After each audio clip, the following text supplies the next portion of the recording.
The shuttle trembled as it passed through the asteroid field. Corporal Han Jiho checked his instruments for the third time in 10 minutes. Everything looked normal, but something felt wrong. He had been flying escort missions for 2 years now, and his instincts rarely failed him. "Indomitable, this is Scout 7. All clear on my end," Jiho spoke into his comm unit. The response came back immediately from Commander Park Minho. "Copy that, Scout 7. Stay sharp. We're in Velthor territory now." Jiho didn't need the reminder. The Velthor Empire had made it clear that humans were not welcome in this part of space. For the past 6 months, they had been pushing boundaries, testing Earth's patience. Ambassador Kang Nari was traveling to meet with Velthor leadership to discuss trade agreements, but everyone knew it was really about stopping their aggression. The diplomatic convoy consisted of 3 ships. The main vessel carried Ambassador Kang and her staff. 2 escort shuttles flanked it, with Jiho flying the port side. His friend Lieutenant Choi Dami was aboard the main ship, handling communications. They had graduated from the academy together, and she always joked that he got the boring job of flying circles around her. "Jiho, you seeing this?" Dami's voice crackled through his personal channel. "Seeing what?" "Sensor ghosts. Probably nothing, but they're showing up at the edge of our range." Jiho pulled up his long-range sensors. She was right. Faint signatures appearing and disappearing. Could be equipment malfunction. Could be the asteroids interfering with the readings. Could be something else. "I'm going to check it out. Tell the commander." "Jiho, wait for orders." But he was already adjusting his course. The scout shuttle was fast and maneuverable, perfect for quick reconnaissance. He pushed the throttle forward, leaving the convoy behind. The sensor ghosts grew stronger as he approached. Not equipment malfunction, not asteroids. Ships, 12 of them, maybe more. Velthor design, military grade. They were using some kind of stealth technology, hiding in the asteroid field. Waiting. Indomitable. Ambush. Velthor warships at coordinates. The blast hit his shuttle before he could finish. Shields absorbed most of it, but the second shot came immediately after, then a third. His control panel exploded in sparks. The shuttle spun wildly as he fought to regain control. "Scout 7 is hit. Repeat, Scout 7 is hit." More voices flooded the comm channel. Commander Minho ordering evasive maneuvers. Dami calling his name. Weapons fire lighting up the space around him. The ambush had been perfectly planned. The Velthor ships dropped their stealth and surrounded the convoy. Jiho's shuttle was dying. Hull breaches on 3 decks. Engines failing. Life support critical. He had one chance. There was a moon nearby, Tarthos 9, a small mining colony. If he could reach it, maybe he could land. Maybe he could survive. He aimed the crippled shuttle toward the moon and fired every thruster that still worked. Behind him, the battle raged. The Indomitable was powerful but outnumbered. He hoped they would run. He hoped they would save the ambassador and get out. The shuttle hit Tarthos 9's atmosphere too fast and at the wrong angle. Fire consumed the viewports. The heat was unbearable. Jiho strapped himself in tight and prayed to gods he didn't believe in. Impact. Everything went black. When Jiho woke up, he tasted blood. His left arm was broken, maybe his ribs too. The shuttle had carved a trench half a kilometer long across the rocky surface. Emergency lights flickered weakly. He could hear the hiss of escaping air. He needed to move. Jiho dragged himself from the pilot's seat, ignoring the pain. The emergency kit was still secured in its compartment. He grabbed it with his good hand. Inside was a beacon, medical supplies, and a small sidearm. Not much, but it was something. The distress beacon had limited range, but if any human ships were in the system, they would hear it. He activated it and sent a quick message. His name, rank, and location. Then he added 3 words that every human in the military knew. Never leave me. It was what they taught in basic training. It was humanity's promise to itself. No matter what happened, no matter the cost, they came for their own. Always. Jiho stumbled out of the wreckage. The moon was barely habitable with thin atmosphere and freezing temperatures. In the distance, he could see the lights of the mining colony. He started walking, each step agony. He didn't make it far. The Velthor troops appeared from behind the rocks, moving with the confidence of predators. They were tall, nearly 3 meters, with 4 arms and armored exoskeletons. Their weapons were already trained on him. Jiho raised his sidearm with his good hand. 12 shots against 6 armed soldiers in full battle armor. The math was bad. But he was human, and humans didn't surrender easily. "Stay back," he shouted. The lead Velthor made a sound that might have been laughter. It spoke in broken English, the language of the inferior species. "Human, you surrender. Come quiet. No pain." Jiho fired. The shot pinged harmlessly off the alien's armor. They rushed him. He got off 3 more shots before they knocked him down. A boot pressed against his broken ribs and he screamed. They tore the weapon from his hand. Cold metal clamped around his wrists. The leader bent down, its face close to his. Jiho could smell something like sulfur on its breath. "You are Corporal Han Jiho, Earth Military. We know." It gestured to the others. "Take him. High Executor Velthan will be pleased. We have human prisoner. Now Earth will learn respect." They dragged him to their transport ship. Jiho tried to fight, but his body wouldn't respond properly. The broken ribs made every breath torture. As they threw him into a cell, he caught a glimpse of a view screen. The battle was over. The Indomitable was gone. Whether destroyed or escaped, he couldn't tell. He was alone. The cell door slammed shut. Through the small window, he watched Tarthos 9 shrink as the ship left orbit. They were taking him deeper into Velthor space. Away from human territory. Away from help. But his beacon had transmitted. The message had sent. Somewhere out there, someone heard it. "Never leave me." He repeated it to himself in the darkness. It wasn't a request. It was a fact. Earth would come. They always came. He just had to survive long enough. The Velthor didn't know it yet, but they had made a terrible mistake. They thought capturing a single human soldier would make Earth bow. They thought it would show humanity its place in the galactic order. They were wrong. Jiho closed his eyes and waited. His people were coming. He believed it with every fiber of his being, and when they arrived, the Velthor would learn what it meant to hurt one of Earth's sons. The galaxy was about to burn. The message reached Earth 36 hours after Jiho's capture. 3 words on a distress beacon, transmitted from deep in Velthor space. "Never leave me." The signal had bounced through 17 relay stations before reaching human territory, but it arrived intact with Jiho's identification code. Admiral Song Hyunwoo stood in the command center of Earth's military headquarters, watching the recording play for the 5th time. Around him, officers moved with quiet efficiency, but the tension in the room was thick enough to cut. "Do we know if he's alive?"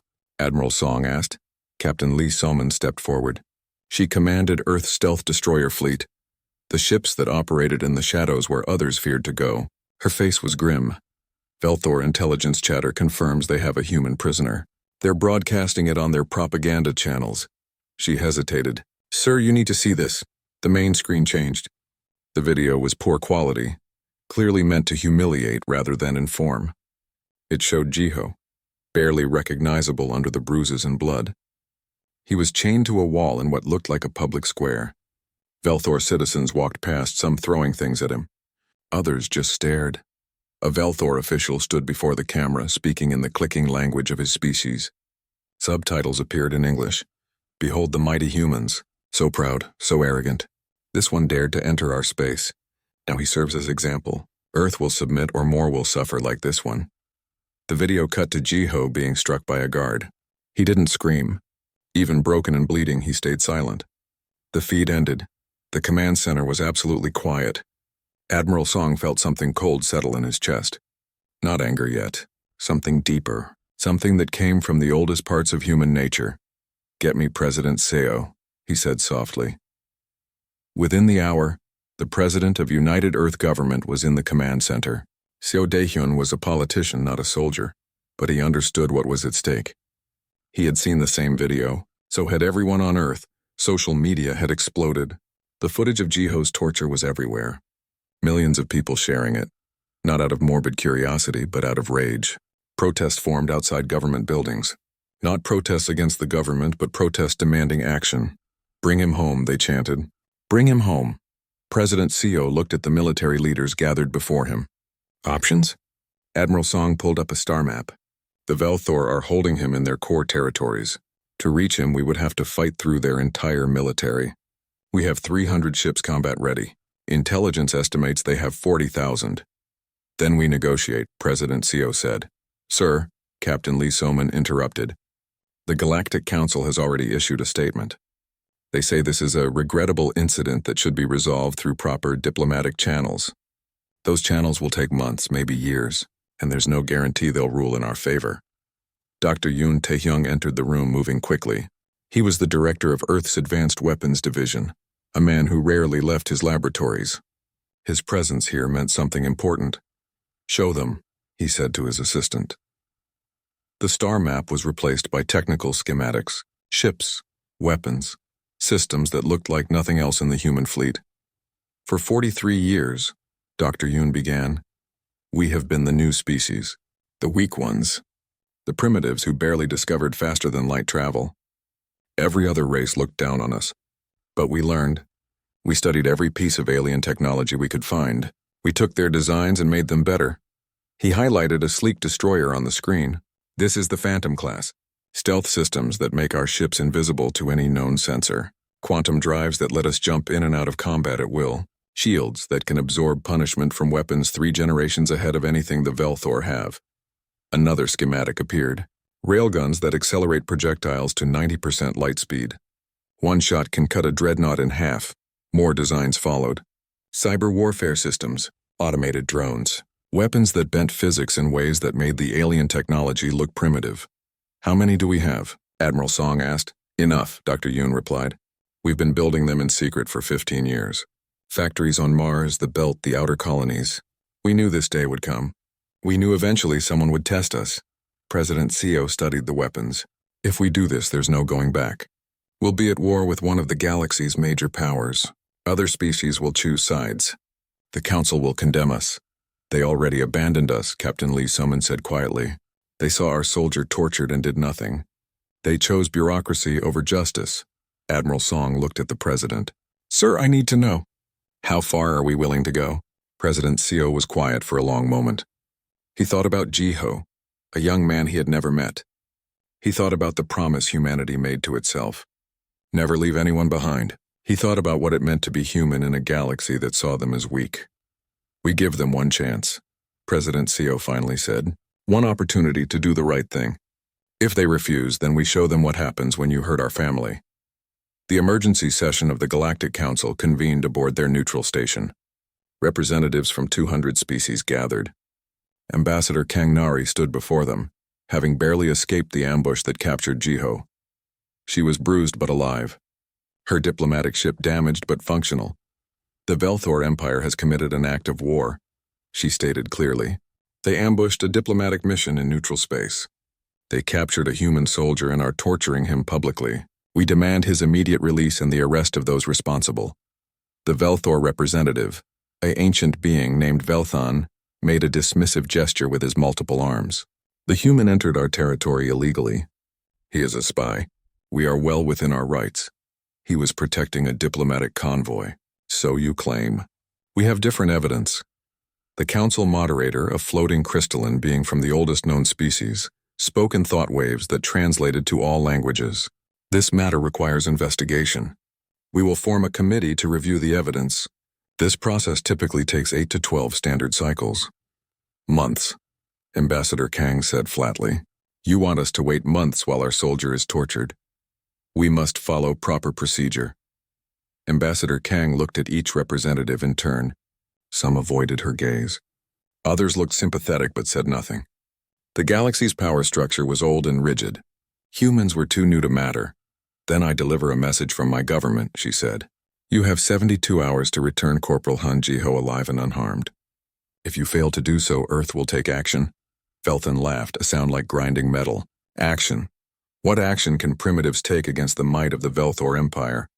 You have been in space for less than a century. We have ruled for 10,000 years. Then you have 10,000 years of experience, Ambassador Kang replied. You should know better than to underestimate an enemy. She left the chamber. Behind her, the council dissolved into debate and argument. None of it mattered. The clock was ticking. The 72 hours passed in tense silence. Earth's fleets mobilized, pulling in from every corner of human space. Civilian shipping was redirected. Colonies went on high alert. Every human in the galaxy knew what was happening. On the last hour of the deadline, the Velthor sent their response. A video message showing Jiho barely conscious in his cell. The High Executor Velthan spoke directly to the camera. Humans, you demand we release our prisoner. We refuse. He will remain our guest for as long as we choose. Perhaps in 1 month we return his body. Perhaps longer. You will learn your place in this galaxy. The message ended. Admiral Song Hyunwoo stood on the bridge of his flagship, watching the countdown reach 0. Around him, 300 ships of Earth's fleet waited for orders. But these weren't the ships the galaxy knew about. These were Dr. Yoon's creations, vessels of war that had never been seen before. The Admiral opened a channel to the entire fleet. His voice was calm, almost gentle. They had their chance. They chose violence over justice. Now we show them the price of that choice. All ships prepare for quantum jump. Target Velthor space. Authorization code Song Alpha 9. He paused, looking at the stars beyond the viewport. Bring our son home. The first Velthor outpost didn't even see them coming. Captain Lee Soman's stealth destroyers materialized from quantum space like ghosts, already firing before the enemy sensors could register their presence. The outpost's shields never activated, its weapons never charged. In 43 seconds, it was debris floating in the void. Across Velthor space, the same scene repeated itself. 37 military installations, communication relays, and supply depots destroyed in the opening minutes of the war.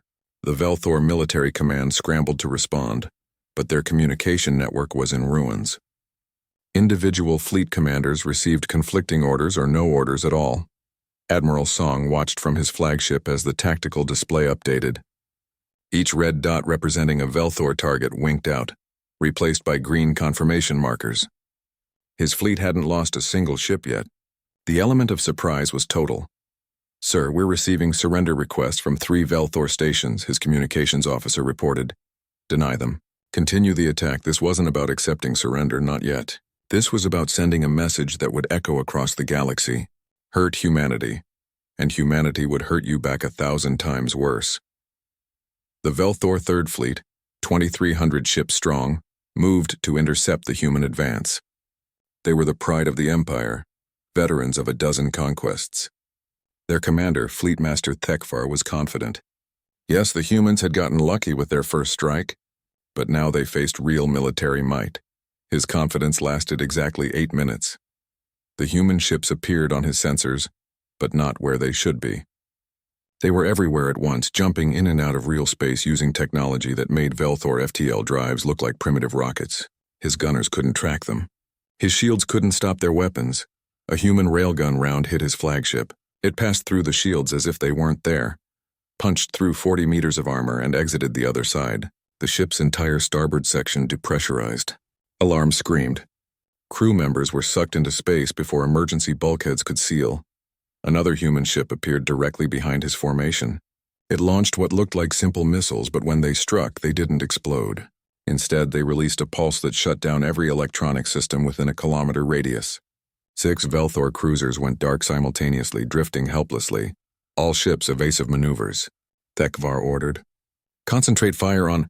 A human destroyer materialized 300 meters from his bridge. At that range, he could see into its viewports, see the human crew at their stations. The destroyer fired a single torpedo. Thekvar's flagship broke in half. The battle raged for 6 hours. When it ended, the Velthor Third Fleet had ceased to exist. Of 2,300 ships, fewer than 400 escaped. The human fleet lost 9 vessels, all of them damaged but recoverable. The galaxy watched in shock. News of the battle spread faster than light, carried by traders and diplomats.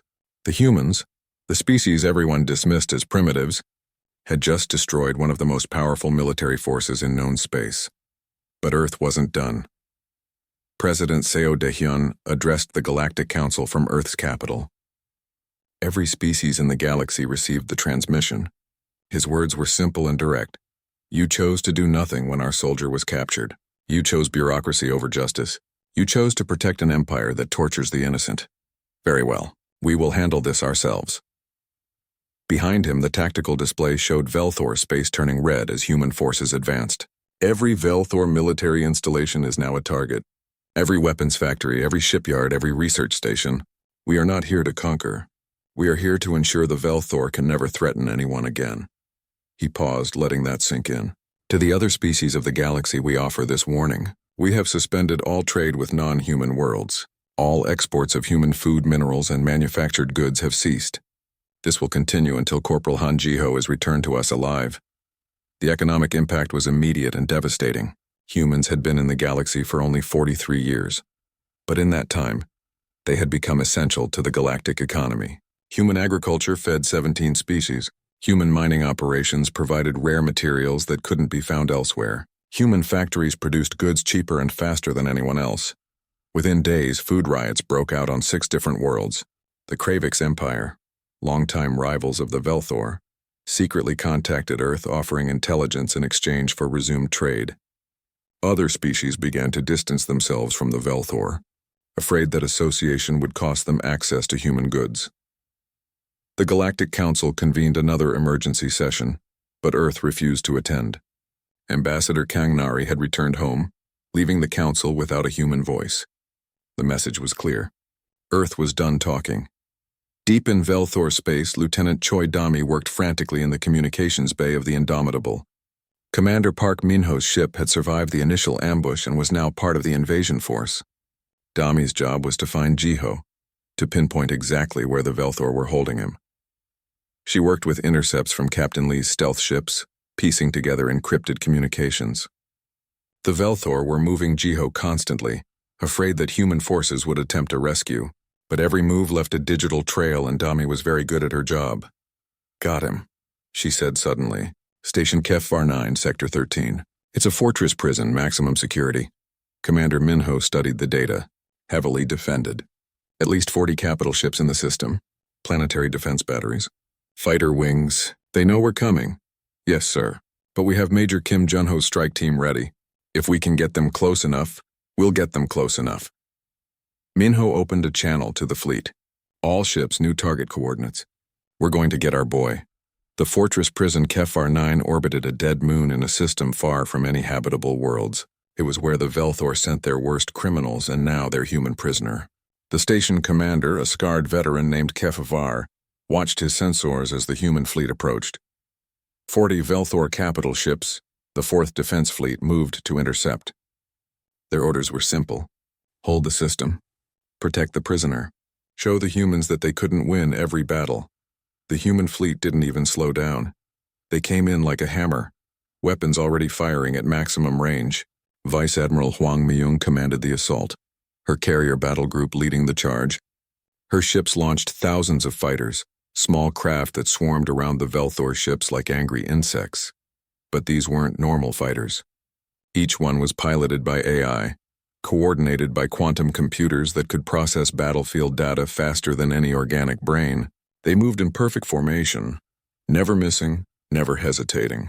When a fighter was destroyed, the others adjusted instantly, filling the gap. The Velthor defense fleet tried to form a wall to stop the human advance through sheer mass. It didn't work. Human ships punched through their lines, targeting command vessels and support ships. The Velthor formation collapsed into chaos. On the Indomitable, Commander Minho watched the battle unfold. His ship wasn't part of the main assault. He had a different mission. As the two fleets tore into each other, his ship and 2 others broke away.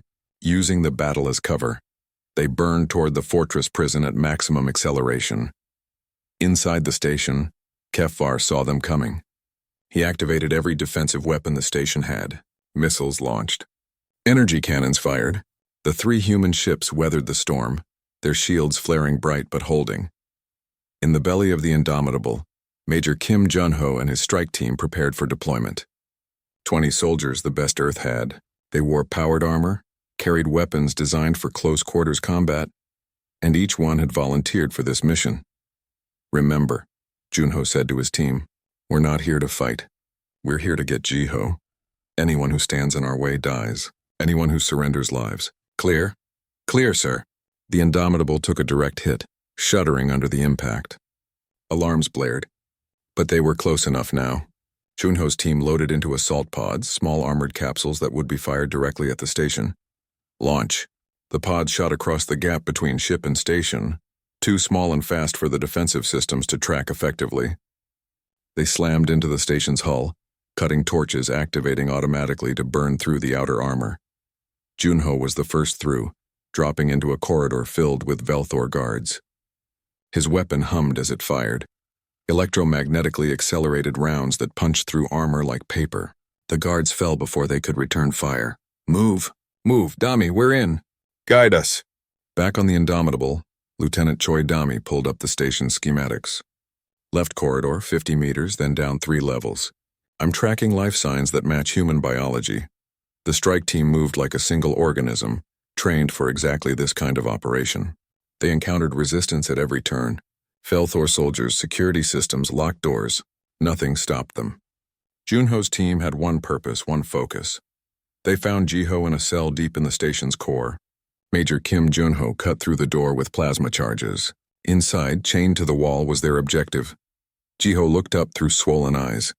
He was barely conscious, his body broken from days of torture. But when he saw the human soldiers, saw Earth's flag on their armor, he smiled. Took you long enough, he whispered. The alarms throughout Fortress Prison Kefar 9 screamed warnings that nobody needed. Every Velthor soldier on the station knew what was happening. The humans had their prisoner back, and now they were fighting their way to escape. Major Kim Junho's strike team moved through corridors slick with blood. They carried Jiho between them, his arms draped over 2 soldiers' shoulders. He was conscious but weak, each breath a struggle through damaged ribs. Left turn ahead, Lieutenant Choi Dami's voice crackled in their helmets. 20 hostiles converging on your position. You need to move faster. Can't go faster without leaving him behind, Junho replied. And that's not happening. They reached the intersection. Velthor soldiers poured in from 3 directions, weapons firing. Junho's team took cover, returning fire with brutal efficiency. Their armor could take a few hits, but they were outnumbered 10-1. One of Junho's soldiers, Corporal Bae Jiwon, stood up from cover. She was the team's heavy weapons specialist, and she carried a rotary cannon that could fire 6,000 rounds per minute. The corridor lit up with tracers as she opened fire. The Velthor advance stopped, then reversed as soldiers scrambled for cover or fell where they stood. Go, she shouted. I'll hold them. Hunyo didn't argue. The team moved past while Bae laid down covering fire. They could hear her weapon still firing as they reached the next junction, then silence. Her status indicator went red on Junho's display. Bae is down, one soldier reported. Keep moving, Junho ordered, his voice tight. We don't let her sacrifice mean nothing. They reached the breach point where they had entered the station. The assault pod was still there but damaged. One of the station's automated defenses had gotten a lucky shot. It wouldn't fly. New plan, Junho said. He opened a channel to the Indomitable. Commander, we need extraction. Our pod is dead. Commander Park Minho's response was immediate. Copy that, Major. Stand by for emergency dock. Get to the outer hull, any airlock. We're coming to you. Outside the station, the battle still raged. The Velthor 4th Defense Fleet was being systematically destroyed by Vice Admiral Huang Miyong's forces. But reinforcements were arriving.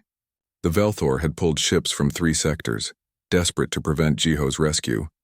Over 4,000 Velthor vessels now filled the system. They should have been overwhelming. They were not. Engineer Bae Jiwon's last contribution to humanity had been perfecting the quantum drive system that made human ships nearly impossible to predict or target. The ships flickered in and out of normal space, appearing behind Velthor formations, firing and vanishing before return fire could reach them. Admiral Song Hyunwoo watched the battle from his command ship. The numbers were still against them, but numbers didn't matter when the enemy couldn't hit you. His tactical officer reported the status. Sir, we're down to 842 ships operational. The Velthor have lost approximately 2,000, but they keep bringing in more. How long until Major Junho extracts the package? Unknown. The Indomitable is attempting to dock with the fortress now. Admiral Song nodded. This was always the plan. Get in, get Jiho, get out! Everything else was just buying time. But the Velthor weren't going to let them leave easily. On the fortress station, Junho's team reached an airlock. Through the small window, they could see the Indomitable approaching, its hull scarred from battle damage but still flying. Commander Minho was bringing his ship dangerously close to the station, close enough that the fortress defense batteries couldn't fire without hitting their own structure. 30 seconds to hard dock, Minho reported. Hold on. Those 30 seconds felt like hours. Velthor soldiers were closing in from behind. Junho's team formed a defensive circle around Jiho, weapons pointed back down the corridor. The enemy came in waves, relentless. A plasma bolt caught one of Junho's soldiers in the chest. The armor held, but the man went down. Another soldier dragged him back into the circle. They were down to 14 now. 14 soldiers against hundreds. The Indomitable hit the station with a crash that shook the entire structure. Metal screamed as docking clamps engaged. The airlock cycled open. Go, go, go! Junho shouted. His team poured through the airlock, carrying their wounded. Junho went last, firing back down the corridor even as he crossed the threshold. The airlock sealed behind him. We're clear. Get us out of here! Commander Minho didn't need to be told twice. The Indomitable's engines roared to life, tearing away from the station. Docking clamps that weren't meant to be broken shattered. The ship accelerated hard, pressing everyone inside against the bulkheads. In the medical bay, Dr. Nam Yunji was already working on Jiho before they even cleared the station. She had prepared for this moment, had everything ready: IVs, surgical equipment, emergency medication. Jiho's injuries were severe, but he was alive. Stay with me, Corporal, Dr. Nam said as she worked. You survived the Velthor. Don't you dare die on my table. Jiho's eyes focused on her. Did we win? Not yet, but we're getting there. Outside, the battle reached its peak. The Velthor commander, Supreme Fleet Master Vakthar, led the reinforcements personally. He was aboard the Empire's largest dreadnought, a ship 3 kilometers long that had never been defeated in battle. He looked at the human fleet, so much smaller than his own, and felt nothing but contempt. All ships concentrate fire on their flagship. We kill their admiral. This ends. 400 Velthor ships turned their weapons toward Admiral Song's command vessel. The amount of firepower they released could have destroyed a small planet. Energy beams, missiles, kinetic rounds, all converging on a single target. The flagship's shields held for exactly 3 seconds before failing. Then the armor started to burn. All power to forward shields, Admiral Song ordered calmly. Return fire all batteries. His ship shuddered as it absorbed punishment. Deck plates buckled. Crew members were thrown from their stations, but Song didn't flinch. He watched his tactical display as his fleet adjusted, ships moving to support their admiral. Then Captain Lee Soman made her move. Her stealth destroyers, silent and invisible until now, materialized around Vakthar's dreadnought. At point-blank range, they fired their railguns. The dreadnought's shields were designed to stop attacks from a distance. They were useless against weapons fired from 300 meters away. The railgun rounds hit like the fist of an angry god. The first shot destroyed the port engine array. The second penetrated the reactor shielding. The dreadnought that had never been defeated died in 37 seconds. Supreme Fleet Master Vakthar had just enough time to realize he had been outmaneuvered before his ship tore itself apart in a cascade of explosions that lit up the system like a new sun. The Velthor fleet wavered. Their supreme commander was dead. Their fortress was overrun. Their best ships were burning wrecks. For the first time in 10,000 years of empire, they felt something they had never experienced before. Fear. Sir, Admiral Song's communications officer reported, we're receiving multiple surrender requests. The Velthor fleet is breaking formation. Deny all surrenders, Song said. Continue the attack. His officers looked at him in shock. Sir, they're trying to surrender. They had their chance to surrender when we asked nicely for our soldier back. They chose to torture him instead. Now they pay the price. He opened a channel to the entire human fleet. All ships, prosecute your targets until they are destroyed or have fled the system. No prisoners. No mercy. The battle continued for another 4 hours. When it ended, the Velthor 4th Defense Fleet had ceased to exist. Of 4,000 ships, less than 200 escaped. The fortress prison was a burning shell. The human fleet had lost 117 vessels, and every survivor knew they were the lucky ones. On the medical ship Nightingale, Dr. Nam Yunji finally stepped away from Jiho's bed. He was stable, alive. He would recover.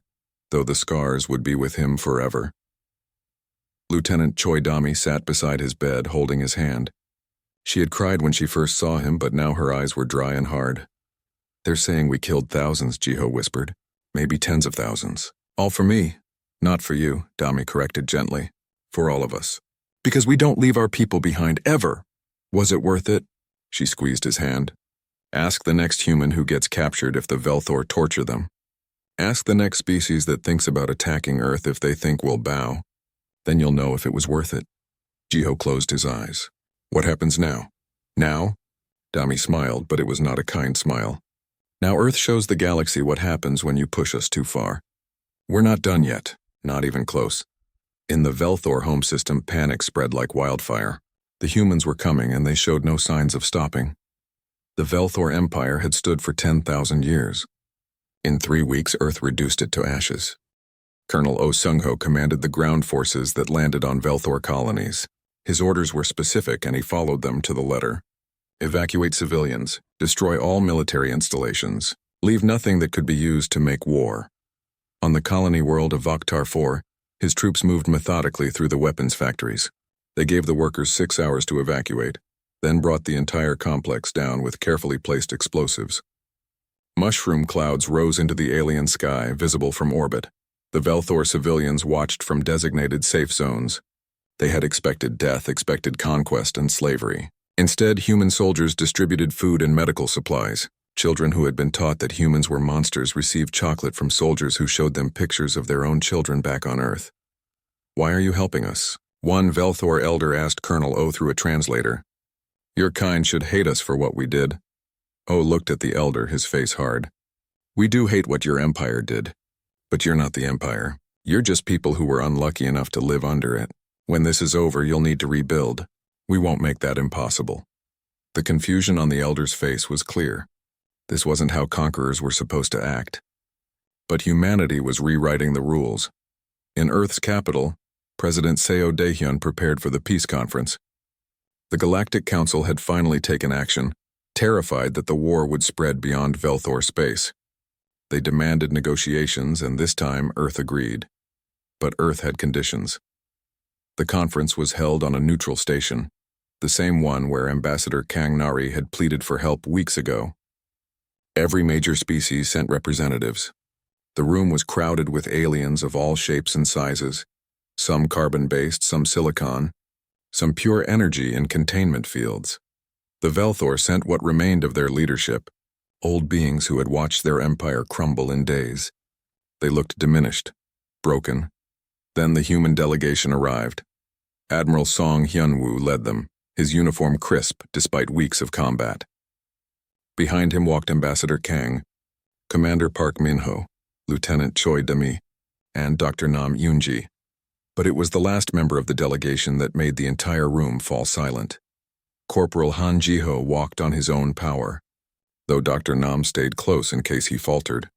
His injuries were still visible, scars and bruises that would take months to fully heal, but he stood straight, head high, wearing his full dress uniform. The Galactic Council moderator, the ancient crystalline being, spoke in thought waves. "We gather to discuss terms of peace. The conflict between Earth and the Velthor Empire must end before it consumes the galaxy." Admiral Song stepped forward. "We agree. Earth has no desire for endless war. We came here for one purpose." He gestured to Jiho. "We have achieved that purpose." The Velthor representative, an old female named Kefrina, spoke weakly. "Then state your terms for peace.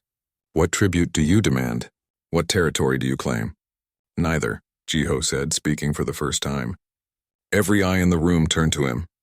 "We don't want your worlds or your wealth. We want justice." He pulled out a datapad and displayed it for the council. "These are our terms. First, the Galactic Council will be reformed. No more ancient species ruling over younger ones. Every species gets an equal voice, equal representation." Gasps and protests erupted from the older species. The moderator called for order. Jiho continued. "Second, any species can invoke a protection clause. If their citizens are harmed by another species, the council must act immediately. No more committees that take months. No more bureaucracy while people suffer. More protests, but quieter now. The logic was undeniable. Third, the Velthor Empire will be demilitarized. All weapons of war destroyed or surrendered to Earth. All military installations dismantled. For 20 years, human forces will occupy Velthor space to ensure compliance. Kefrina's face showed horror. You would destroy us completely. No, Jiho replied. We would stop you from ever doing to someone else what you did to me. Your people can rebuild. Your culture can survive. But your empire, your military might, your ability to threaten others? That ends today. And fourth, Admiral Song added, every individual responsible for the capture and torture of Corporal Han Jiho will stand trial for war crimes. No pardons. No exceptions. The room erupted in debate. Species aligned with the Velthor called it excessive. Others, who had suffered under Velthor aggression for centuries, called it merciful. Ambassador Kang let them argue for exactly 5 minutes, then spoke with a voice that cut through the noise. You have 1 hour to accept these terms. If you refuse, Earth's fleet will resume operations. We will not stop until the Velthor homeworld is a memory. You cannot threaten the Council, one delegate protested. We're not threatening, Kang replied calmly. We're stating fact. Earth learned something these past weeks. We learned that the Council is useless, that the Grand Alliance of Species is built on words, not action. So we will act alone if necessary. The choice is yours. The vote took 43 minutes. Species who had remained silent when Jiho was captured suddenly found their voices. The Kraviks voted yes immediately, seeing a chance to weaken their ancient rivals. Other species followed, not out of love for humanity, but out of fear of it. The final tally was 163 in favor, 28 against, 9 abstaining. Earth's terms were accepted. The trials began 1 week later.